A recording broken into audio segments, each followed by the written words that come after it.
Have you ever wondered why top performers fail at the game of relationships? We all know what I mean. You make money, you gain freedom, yet your relationships are as unstable as ever. Now, some successful people don't seem to have this problem at all. They have thriving careers, successful businesses, yet their relationships shows no signs of decay. Believe it or not, these professionals have spent thousands of hours perfecting their relationship skills. Whether consciously or unconsciously, they knew that investing in that skill alone could act as a foundation to improve everything else in life. And today I'll reveal one of their biggest principles that even I use with my partner, and that's game theory. In this video, we're going through the psychology of game theory and the 4 pillars to its success in relationships. And I promise you, if you're a professional or a business owner and you use this concept, you'll never lose intimacy or attraction with your partner ever again.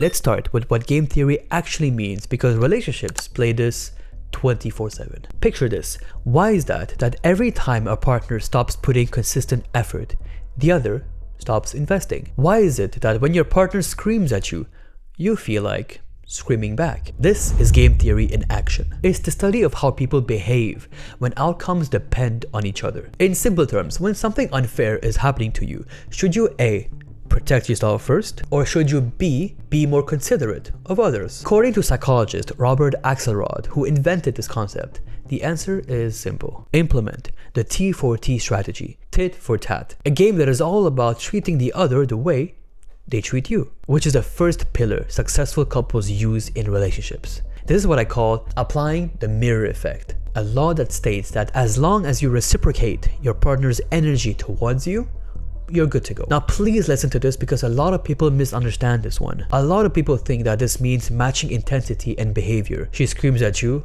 you scream back. You organize a date, therefore she owes you one now. But that's being an accountant, micromanaging favors and behaviors. The mirror effect is not about matching intensity or behavior, but more about matching the level of investment and respect over a long period of time. If she consistently invests into the relationship, you consistently invest, and vice versa. Now, there's a hidden nuance that not many people talk about. Reciprocity is good, but relationships can quickly become vengeful or transactional if you don't incorporate the next principle. Principle 2.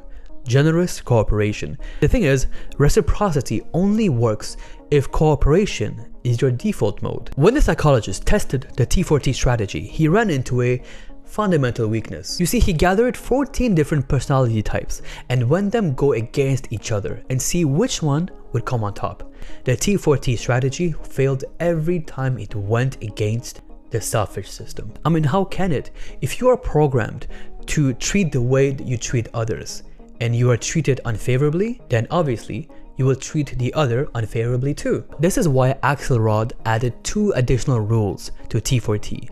Number 1, always start the game with cooperation. And number 2, cooperate every 10 attempts. This one change drastically improved its win rate. And it's the same for you as well. By adding 10% cooperation to your approach, you give a chance to your partner to rebuild cooperation between the two of you without making you look like a pushover. However, this is still complicated because of one huge human weakness: human grudge, which is why without principle 3, game theory is just going to be impossible. Principle 3, strategic forgiveness. Imagine you're playing a game of ultimatum. Someone puts $100 on the table, he gets to decide how much to split, and you get to decide whether to accept the split or not. If accepted, both of you get your respected amount. If you refuse, no one gets nothing. He says the split is going to be 99-1. Now, should you accept that split? Now, logically, whatever the split is, any answer above 1 is a good answer. Any gain is some gain.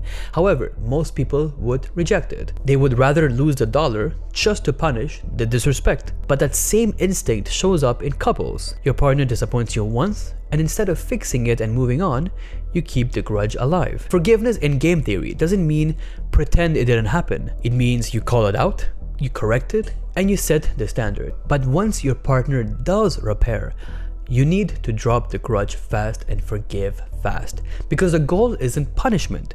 The goal is to return back to cooperation mode as soon as it's safe again. And that's how stability forms in couples. And when you combine forgiveness, cooperation, and reciprocity consistently, you unlock the strongest relationship strategy there is.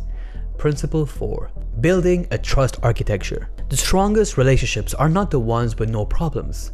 They're the ones where both people clearly understand the rules. If your partner doesn't know what triggers you, doesn't know what effort looks like to you, and doesn't know what crosses a boundary, they're forced to guess. And guessing creates anxiety. This is why clarity and communication is so powerful in relationships. Trust is built on predictability. Now the thing is, predictability is a bit of a thin line. Become too predictable, the relationship stales. Become too unpredictable, and intimacy fades. Now if you want me to make a video on hitting that perfect balance between safety and passion, then let me know in the comments below. Now will game theory work with every couples and every situations? Certainly not. But it is a strong foundation to the backbone of your relationship. At the end of the day, your money, looks, and status won't really matter much for your partner. Trust will. Simply speaking, if you just improve your ability to treat them the way they treat you, know when to cooperate, forgive easily, and know how to foster an understanding environment, you are on the path to success. And success comes to those we trust. I remember it was those brown